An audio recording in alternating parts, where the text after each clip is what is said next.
I call upon the spirit of the owl, messenger of wisdom. Welcome to the Temple of the Owl. Merry meet, seekers of knowledge, for I am Matt's Owl, your host, as we talk about the mysterious ways. I hope everyone's having a wonderful day.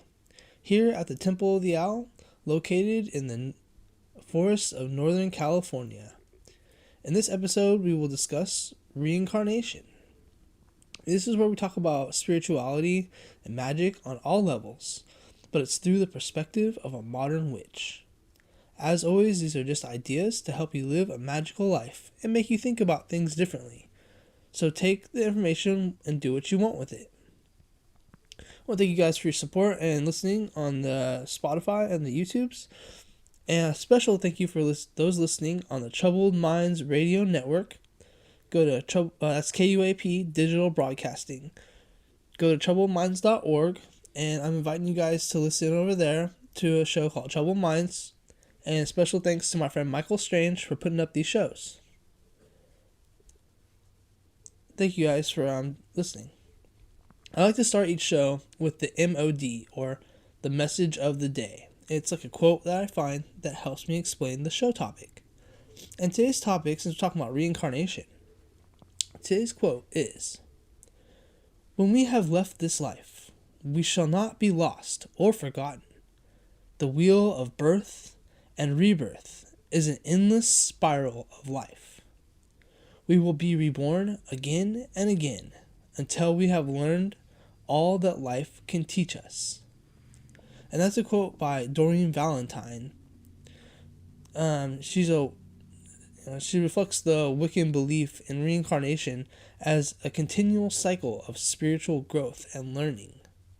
Now, this idea is central to many witches, trying to understand life, death, and rebirth.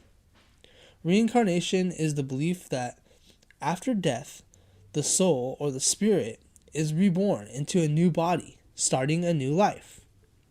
This cycle of death and rebirth is central to many spiritual and religious traditions, particularly in the Eastern religions such as Hinduism, Buddhism, and Sikhism.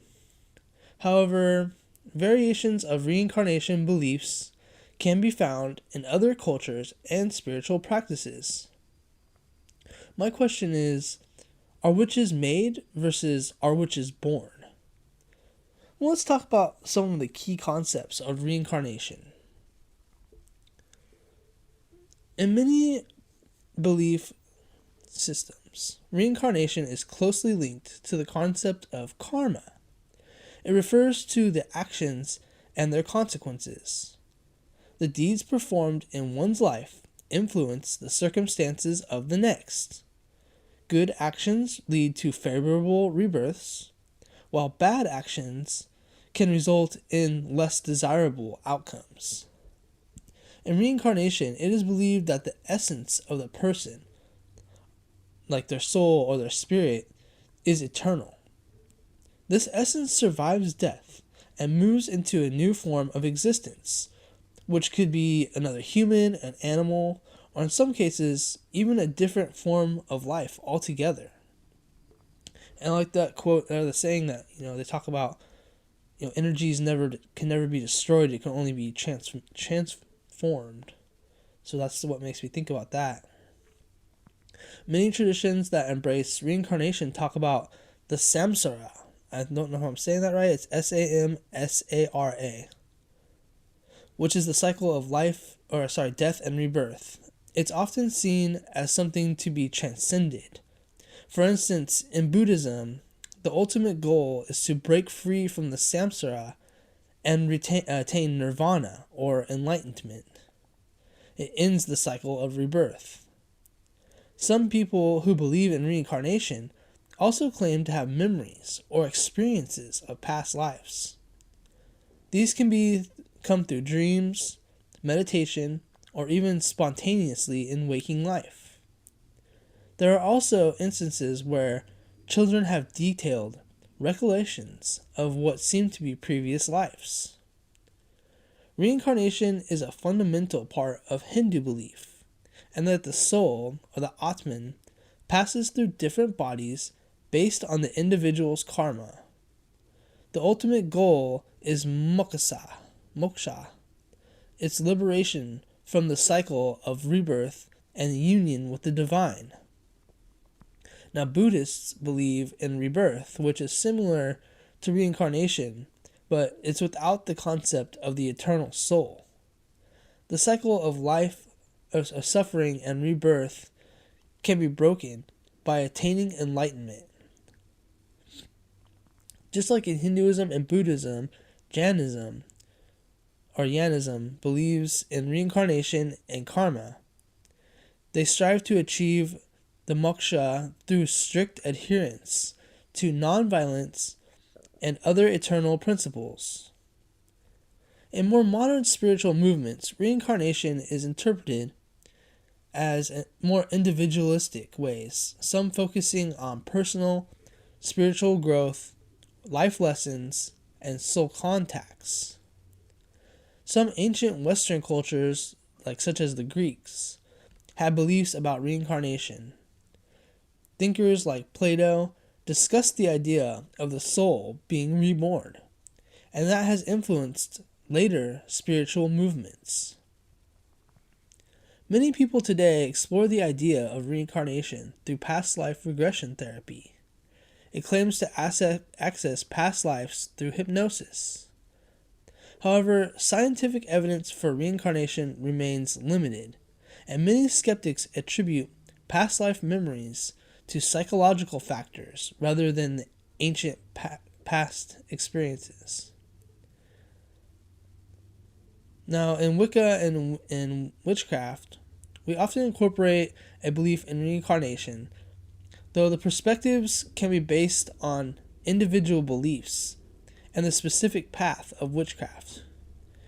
Many witches draw from a blend of ancient pagan, occult, and esoteric traditions, where reincarnation is seen as a part of a natural cycle of life, death, and rebirth. We honor the cycles of nature, and the renewal are central themes. Many see reincarnation as the extension of this natural cycle. Just as the seasons change and life in nature renews itself, the soul is believed to undergo a similar process.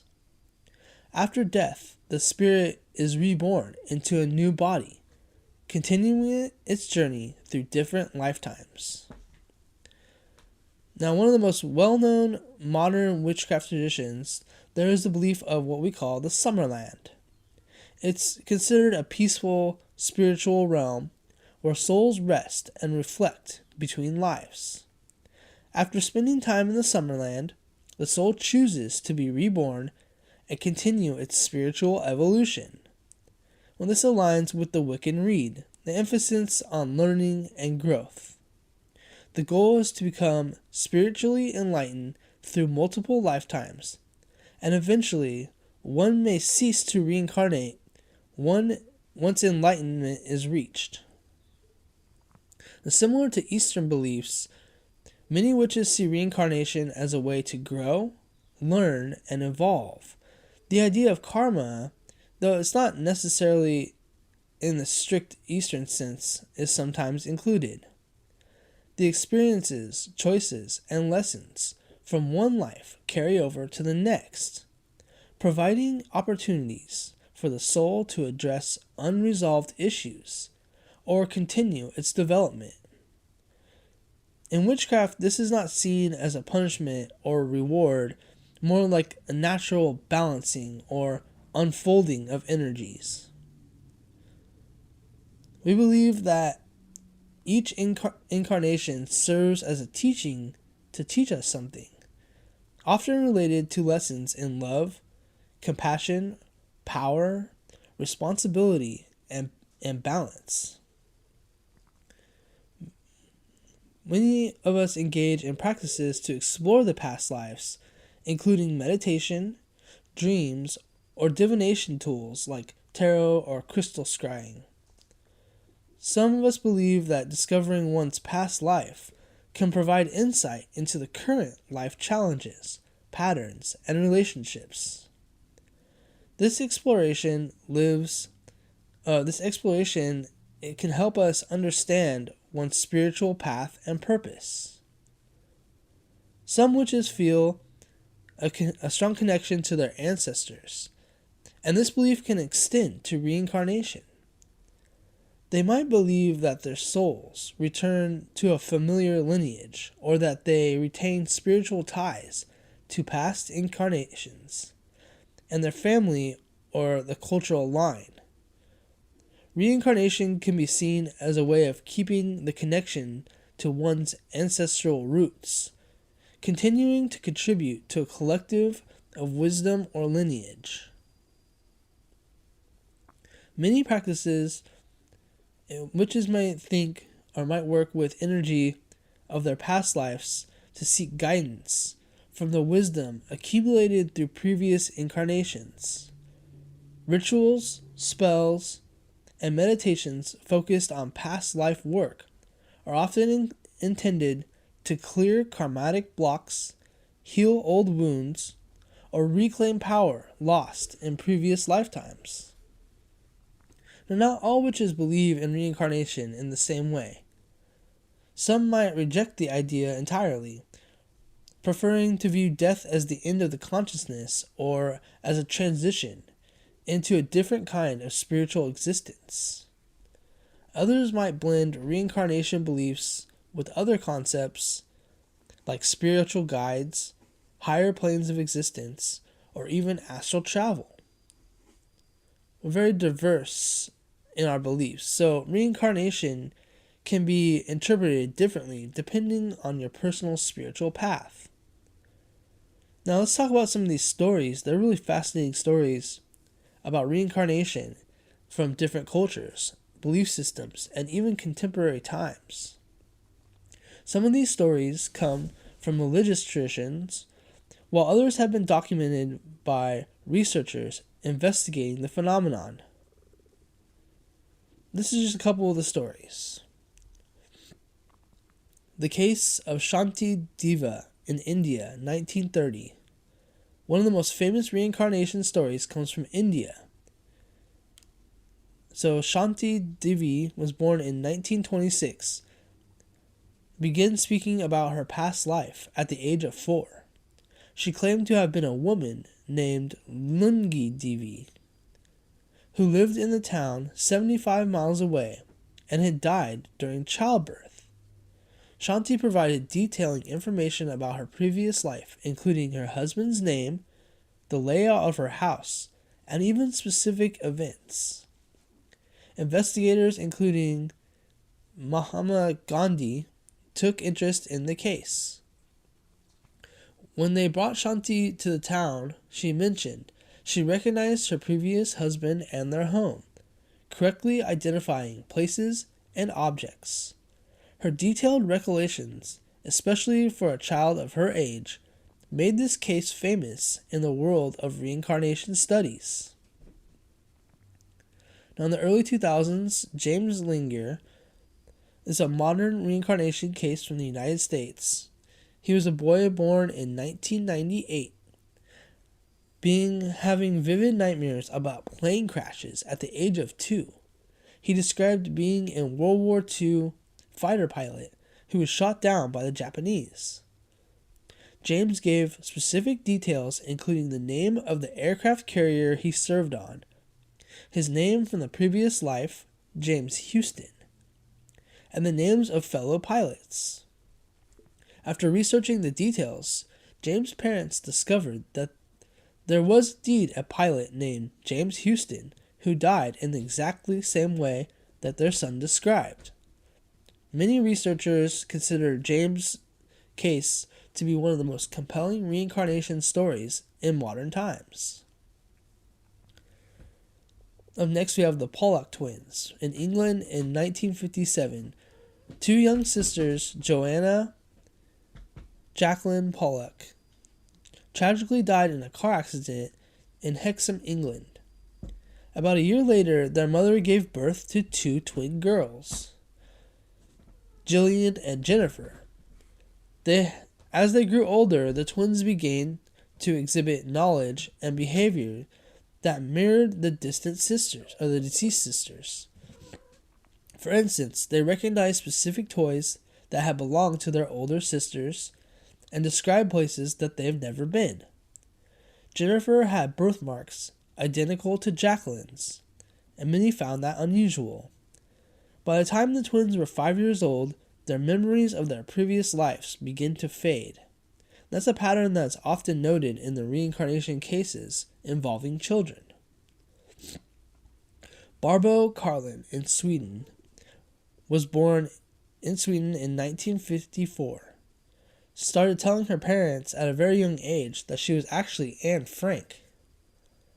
She was able to recall vivid details about Anne's life, despite never having read the Diary of Anne Frank. She described the house in Amsterdam where Anne and her family were hiding during World War II, and other personal experiences that aligned with Anne Frank's life.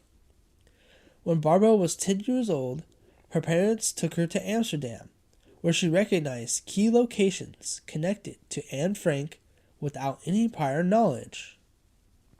Over time, of course, her memories began to fade, but she went on to write about her experiences in an autobiography,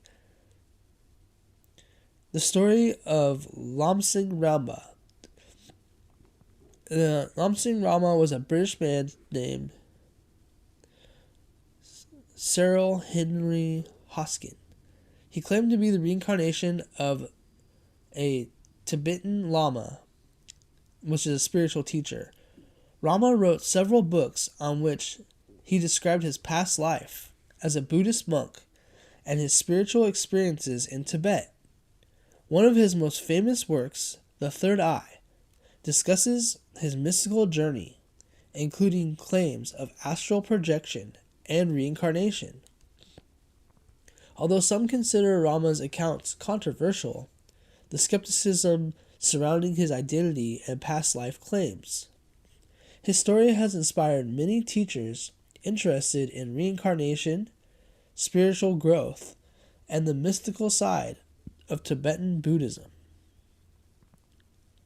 Up next, a story of a man named Gus Taylor from the USA. He was 18 months old when he began to claim that he was his own grandfather reincarnated. That's weird. Gus's grandfather, Augie, had died a year before the Gus was born, and Gus began sharing specific details about Augie's life. One day, Gus accurately described how his grandfather's sister had been murdered, an event that the family had never told him about. Gus also recognized old photographs of family members and correctly identified himself as his grandfather. Though some discuss such stories to be coincidental, Gus's case is often cited as an example of how young children can exhibit detailed memories of past lives. Now, these stories are just highlighting some of the elements found in many reincarnation stories. Young children recalling past lives with remarkable accuracy. And it's often about people that they could not have known. Some of these accounts have been investigated scientifically, while others remain cultural and anecdotal stories that continue to intrigue and mystify believers in reincarnation. And I think what we need to do is go into our past lives. I think through meditation and through these past life recollections. And I've been through these recalls of past lives. I did one myself, just a meditation, and then I've also done one in a group setting. And it was weird. So the first one I did, it's a guided meditation. It guides you through, and you get to your temple, inner temple, and then you open the door to find your past life. And to my surprise, when I did this, I saw myself outside of myself. And I was a woman, and I was in this corner, and I was sitting at this desk, and I was reading a book, but I had the book underneath my desk, like I was hiding it. And all of a sudden, these men came in the room, and they took me away, took me out of the room, and I dropped the book like I was hiding it under a desk. And then the second time I did it, I did one in a group setting. I was at a fair, and there was about 10 of us in the room, and we're sitting in a circle, and this woman, she was guiding the meditation. And so she guides the meditation, she counts us down, and she does the guided meditation to see your past life. And what I didn't know at the time was that she was going to be like psychically reading us. But however, so I did the meditation and I went through it, and the same thing once again, I was a woman, and I was sitting up against a tree reading a book, and I was like out in the forest. There was nothing else around. And again, I thought, well, maybe it seems like this are accurate for my past life, that I would be reading books that maybe I shouldn't be reading and get in trouble for them. That's why I was hiding out in the forest. And then afterwards, the woman, she started to call out, who's the to the other people in the room, like, who's the person that died, a Viking that died in battle. And this one guy said it was him. And then she asked who was the woman leaning up against the tree reading a book.